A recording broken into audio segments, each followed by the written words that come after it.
Coming up next on Arizona Horizon, it's the Journalists Roundtable. We'll look at the week's top stories, including Arizona's role in the Supreme Court striking down President Trump's sweeping tariffs on U.S. trading partners. The Journalists Roundtable is next on Arizona Horizon.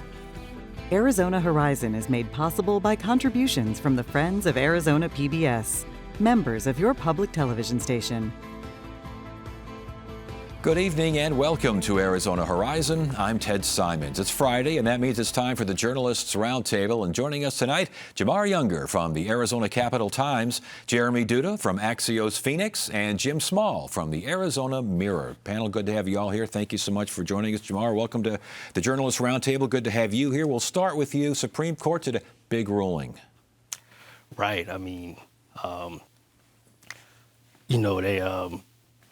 the one thing that jumped out at me was Trump. Immediately after that, Trump said he was going to double down with those 10% tariffs. Yes. He's just, not backing down, not relenting. He had some unkind words for the Supreme Court. But then also, Arizona played a prominent role as well with leading this. So it'll be interesting just to see just how this progresses now, that he's doubling down and he's saying, he doesn't really care about the ruling and he's just, going to push forward with his tariffs. Yeah, Jamar mentioned Arizona Arizona and Oregon kind of were the tag team leaders on this thing back in the day. That's this lawsuit, I should say. Yeah, and Chris May, she has been part of 35 or some Democratic lawsuits, 24 or so AGs. This is one of the ones where she has been in kind of the driver's seat, and politically for her, I think this was a very good one to be in the driver's seat because I think this is something where she got to stand up and declare victory and say, there's a victory not just for Arizona and for America, but for her personally. Now, how much the average person will notice the difference between, being one of the co-lead on the suit versus being, one of, 24 AGs on the suit. I don't know how much of a different distinction most voters are going to make, but for her, this is definitely something where she has to kind of stand up and take a victory lap. Yeah, and this was a 6-3 vote, Jim. This wasn't close. I mean, this was the Supreme Court saying you don't have the power to do this. Yeah, it exactly right. And I think it kind of goes to the point that, there's probably 3 votes for the Trump administration on anything because this was not a difficult case, I think, from a legal standpoint. You look at the issue at hand, which was essentially this International Economic Emergency Powers Act, and that the White House and President Trump used as the justification for just implementing tariffs willy-nilly, really, for any reason, at any point, at any level. And this is a law, this Economic Powers Act, that doesn't mention tariffs, doesn't mention taxing, doesn't mention any of the things that they said. Basically what it says is, that the government, in the case of an emergency, can do some certain things, but nothing about tariffs. And the arguments in court, I think it was pretty apparent watching the arguments in court several months ago that the Supreme Court, even the conservatives on that court, seem to be taking a pretty dim view of the Department of Justice's arguments and the justifications for why this should be allowed. And we saw that in the ruling that came out, and Chief Justice John Roberts wrote it. And it essentially said, you can't just invent, you can't invent and insert words into this law. You can't, essentially try to backtrack the law to fit your policy goals. You have to work within the framework of it, and if you don't, that's how republics fall. Yeah, and Jamar, as far as the dissent, the argument there with Alito, Thomas, and Kavanaugh basically saying yes, but this has been used by the president, the executive, as a way to get foreign policy done, and thus it is of national interest. Is that kind of stuff going to hold over Republicans, or are there a lot of Republicans right now saying, whew, I'm glad this happened? When you look at the division on the Supreme Court, it appears that there may be some who said, we're glad this happened, and that everyone wasn't in agreement, and that there's definitely some division amongst Republicans regarding whether, these were legal, whether this was good policy, especially when you look at all the affordability conversations that's taking place and everything that's connecting these tariffs to higher prices for consumers and for businesses as well.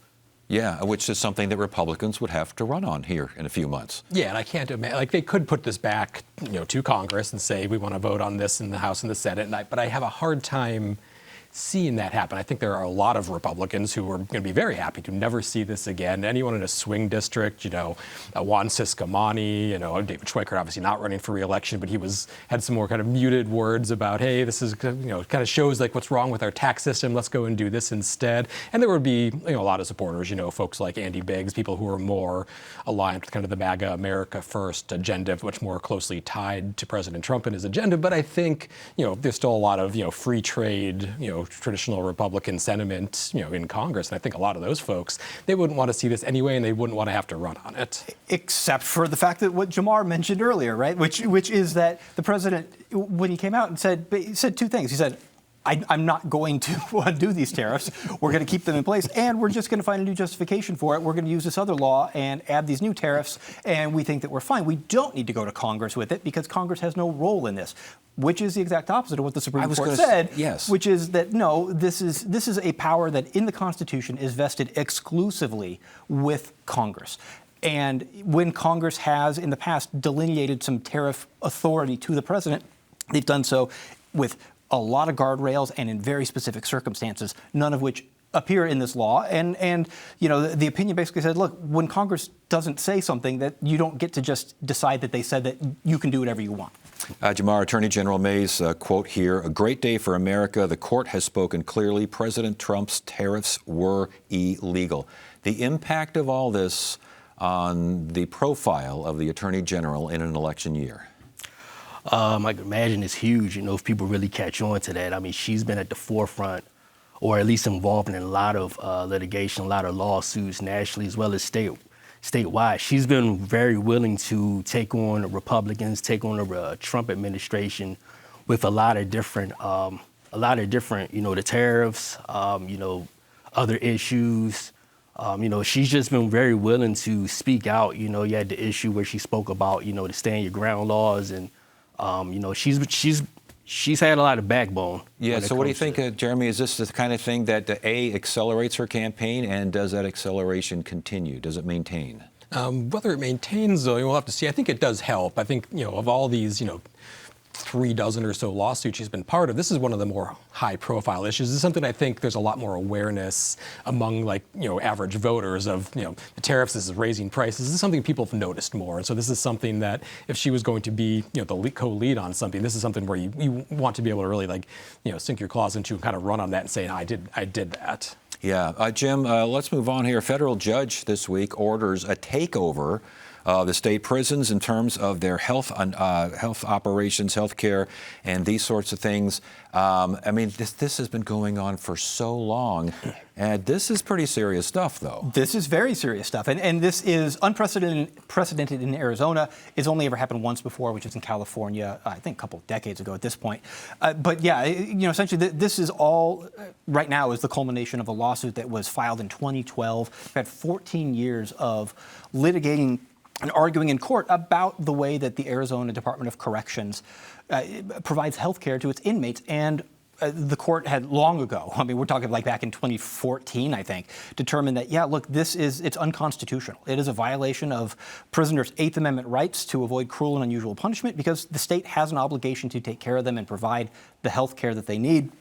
And along the way, there's been lots of agreements and rules and orders put in place as to what needs to happen and benchmarks and metrics for the state and the Department of Corrections to hit. And all along the way, they've failed to hit them. Sometimes the court has found intentionally failed to hit them. Other times it's because of, perhaps the legislature's not giving them money, or the state and the Department of Corrections have been willfully misinterpreting some of the orders that the court has given.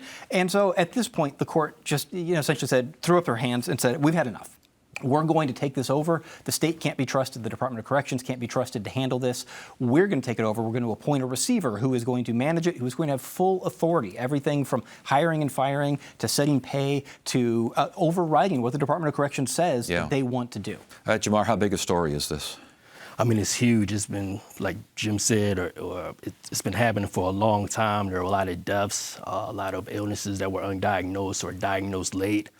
I mean, this is very significant, and it's something that, it was a problem that never seemed to be rectified. Yeah, systemic deficiencies, Jeremy, according to the judge. And she was basically saying it would be judicial misconduct not to do something here, considering everything that hasn't been done before. Yeah, she really kind of took them out to the woodshed in this ruling. And the state, the governor's office, the Department of Corrections say, well, this doesn't take into account all these improvements we've made, staff and doctors and nurse practitioners, you've added new programming and stuff.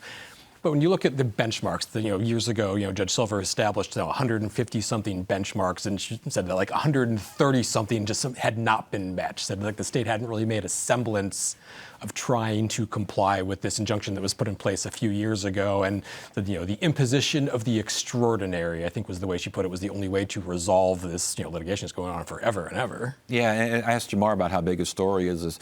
Jim, it seems like stories that involve prison and problems in prison always seem to fly a little bit under the radar. Is this going to fly a little bit above it, you think? Well, I think at least right now, right? Like with this news, I think this definitely will, and perhaps once we get to the point several months from now where the receiver gets appointed, I think that we're going to hear more about it. I think what's going to be more, the more direct impact that it's going to have, and certainly on state government, is that this receiver-led healthcare for the prisons is going to cost significantly more than what the state is currently spending. And that is one of the things the Department of Corrections has pointed to and said, look, we're subject to legislative appropriations. We have to go to the legislature, we have to ask them for money, and we can't spend more than what they give us on things. And the court, Judge Silver said, I don't care. That doesn't matter. It's a constitutional right, and the state is willingly violating it, whether it's the legislature, whether it's you, doesn't matter. It's got to be fixed. And, it's going to be interesting to see how the legislature responds to this, how the governor's office responds to it when it comes time to put the money into this program, especially at a time where, there's concerns about what the budget outlook is going to be in the next 12 months and over the next 2 or 3 years. Well, and we should mention this ruling does not cover 10,000 some odd prisoners in private prisons here in Arizona. Is that going to be something that could be a factor here, maybe shifting over to more private prisons?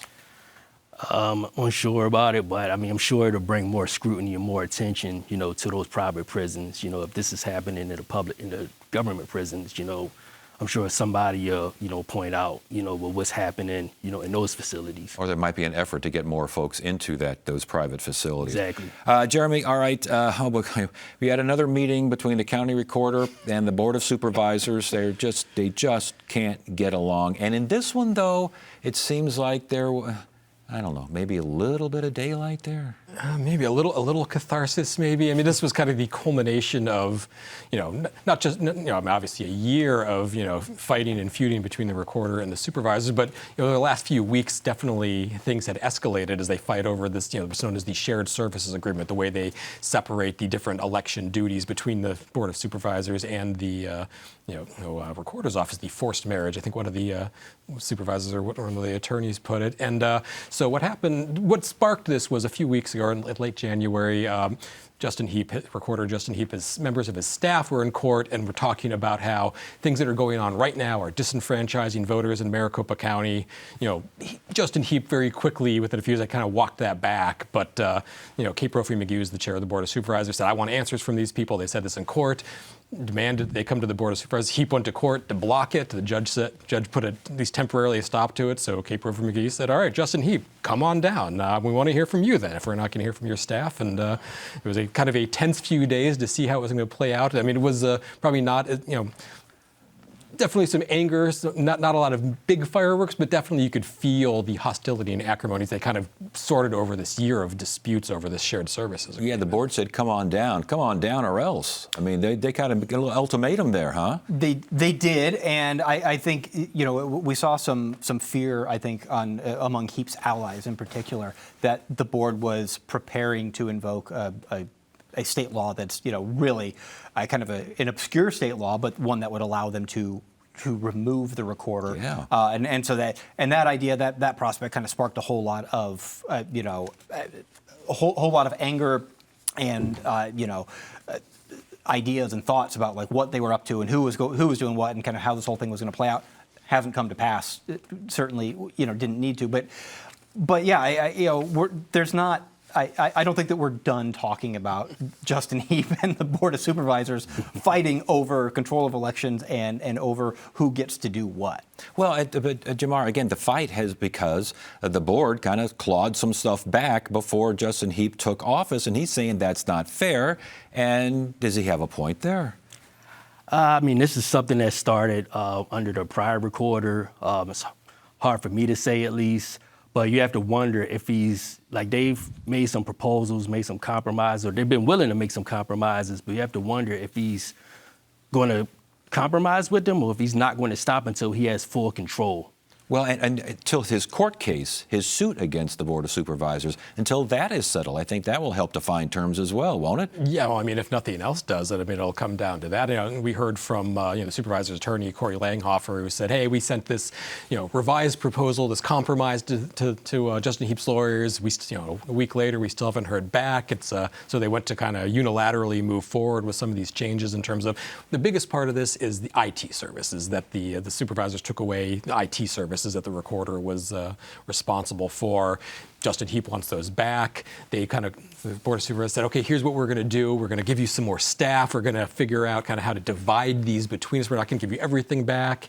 And they haven't heard back on this proposal that they sent to Justin Heap. So they said, okay, we're just going to kind of move forward this on their unilaterally and kind of see where it goes. But I would imagine that's not going to alleviate this court case because I think Heap's taking much more of an all or nothing approach to it. He's really staked a lot on this fight, and it's hard to see him kind of backing down after everything he's put into it. And Jamar, real quickly here, this is all happening as an election is coming up. What is this doing regarding elections? What is this? People thinking they might be disenfranchised. I mean, this is hardly engendering trust out there. I mean, you're right. It's, this is something where it has to be resolved, but you wonder, will it be resolved or will there be any type of resolution, at least by the time the primaries start this summer.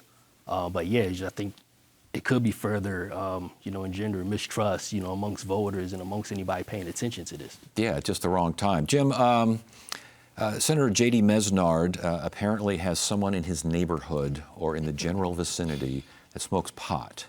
And he wants to make it so that, it's against the law that your pot, not yours, someone's pot, if it drifts over into my backyard, what's going on? Yeah, it would. I think essentially declare marijuana smoke and the scent of marijuana a public nuisance, and create a new law for, I guess for J.D. Mesnard and other people who don't like walking around their neighborhood or being in their backyard and smelling their neighbors using legal cannabis. Yeah, creation of excessive marijuana smoke and odor is injurious to health.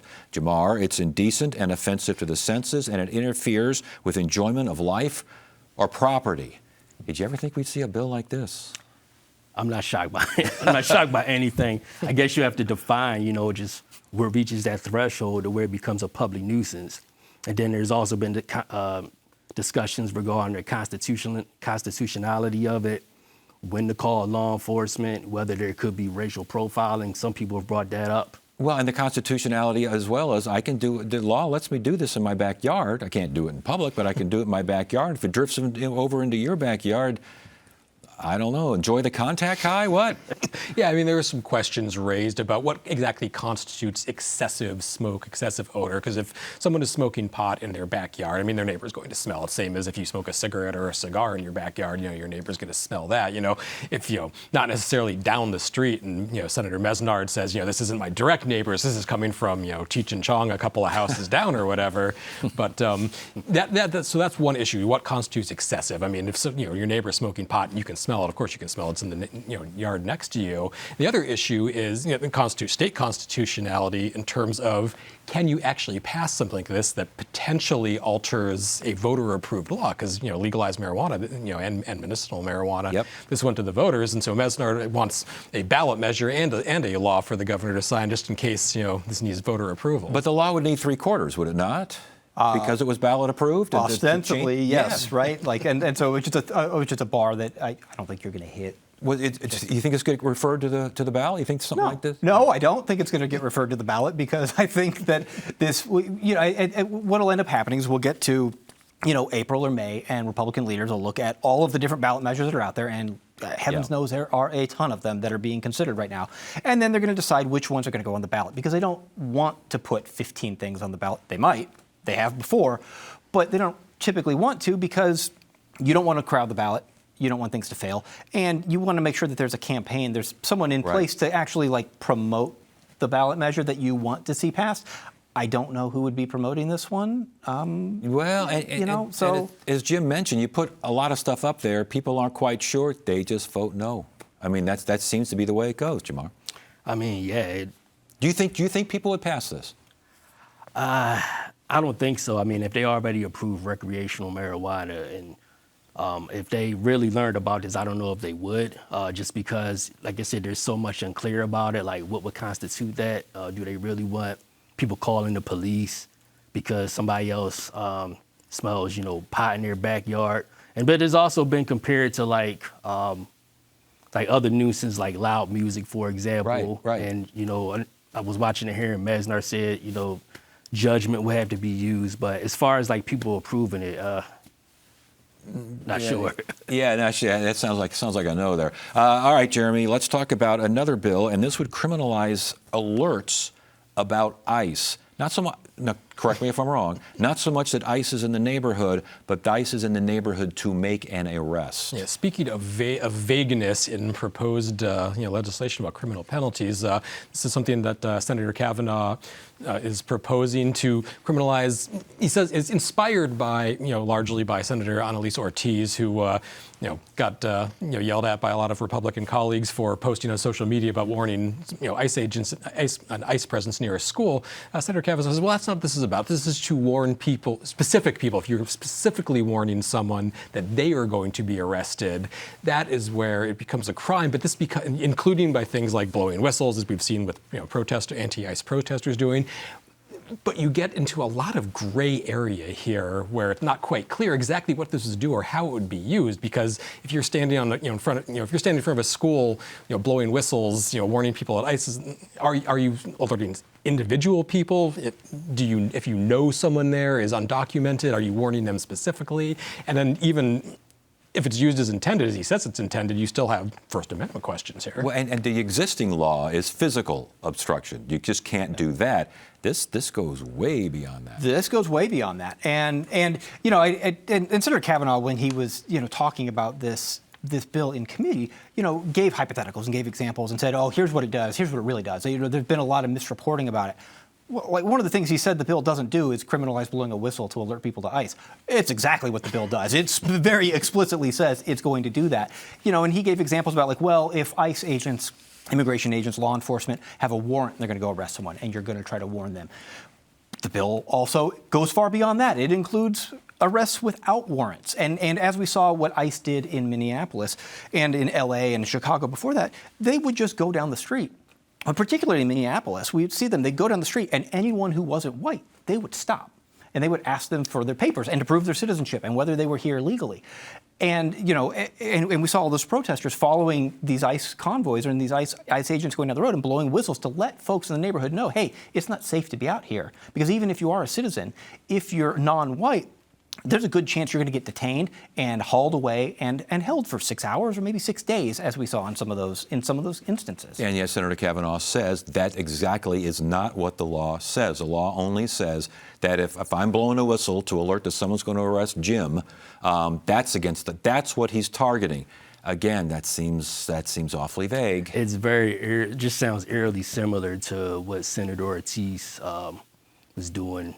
I know they're saying it's not the same, but it just sounds similar to what Senator Ortiz got in trouble for doing, posting on our Instagram stories this summer, as well as what we've seen in the state and around the country. Yeah. It just sounds like they're really trying to address that and nip that in the bud with this law. And Jeremy, this has 0 point what chance of being signed by the governor? Is there a number called -0? If it were, that would be the chances of this being signed. I mean, this is going straight into, if this gets to the 9th floor, this is going straight into the wood chipper that is Governor Hobbs' veto stamp. All right, Jim, real quickly, running out of time here, but a big story that's kind of gotten lost with everything else is that the Colorado River states, the 7 states, got together, supposed to get a deadline. Federal government wanted a deadline this week, never happened.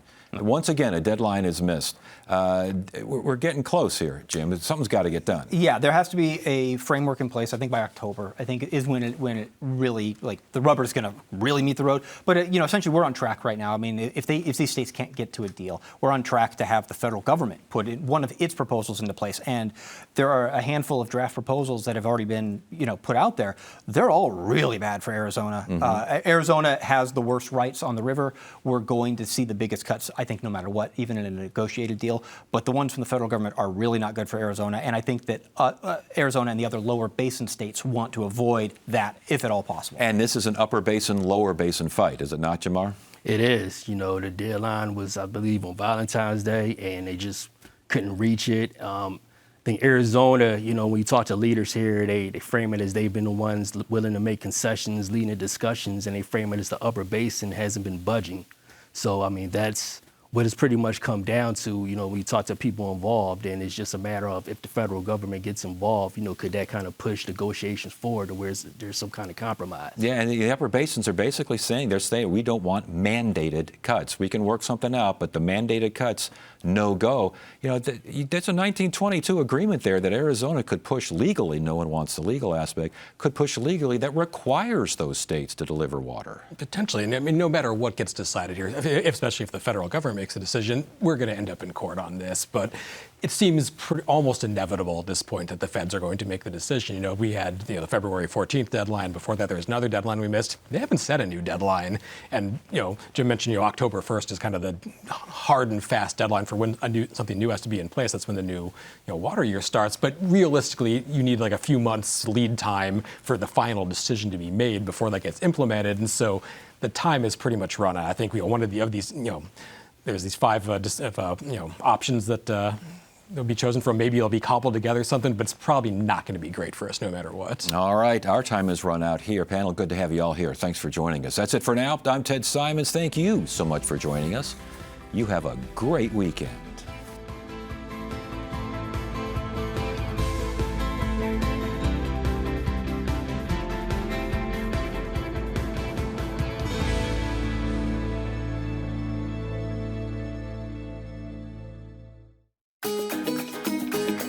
Hi, I'm Catherine Anaya, host of Horizonte. Have you signed up for the Arizona PBS Conexión e-newsletter? Visit azpbs.org/Conexión to subscribe to the monthly resource created to serve Arizona's vibrant